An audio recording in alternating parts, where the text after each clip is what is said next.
So before checkmating with two rooks, we are going to discover or look at the positions which we want to achieve.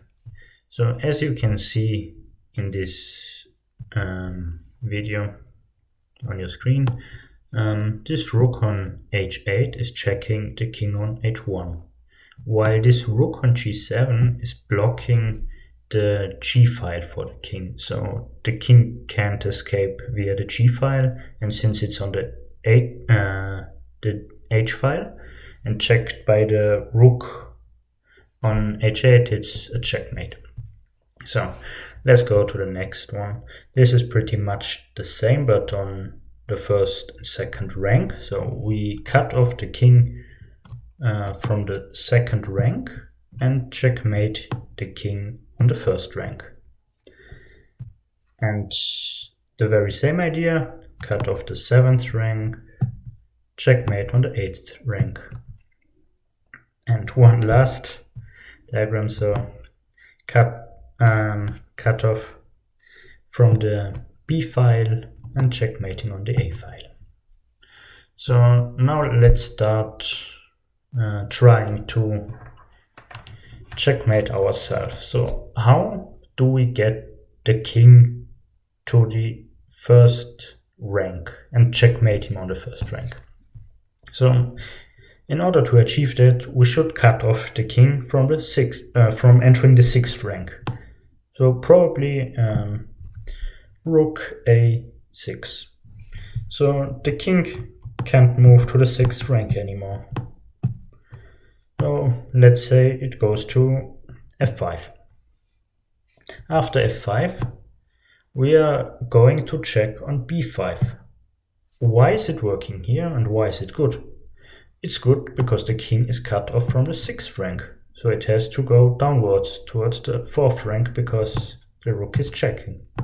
So let's say king goes to f4.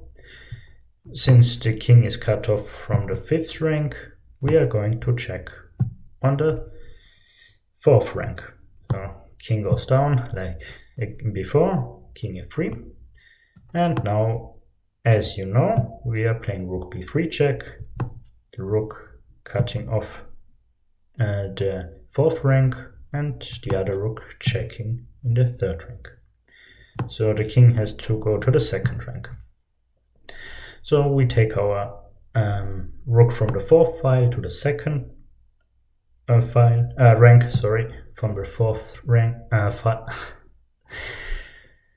Yeah, sorry. So king goes to e1 and then checkmate on b1. So now let's go back. Now let's checkmate the king on the h file. So as you have already seen, a little bit different, but still, we are going to cut off the king from escaping via the d file. So rook d2. Let's say king e4, then rook e1 check, and king f3. And now you shouldn't check on f2 because black would take the rook. Still, king and rook are able to checkmate, and we are going to see that later on. But it's making your life a little bit more harder. So don't check on f2, but rather play, let's say rook d8. So far away from the king, go far away. So let's say the king attacks the rook on e1.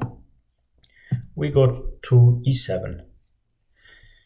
And now the king can go to f1, f3, or here on the g file, but as he wants to put up resistance, he is going to stay on the f file. So king f3, rook f8 check, because the king is cut off from the e file. The king has to go to the g file. And then, again, check and checkmate.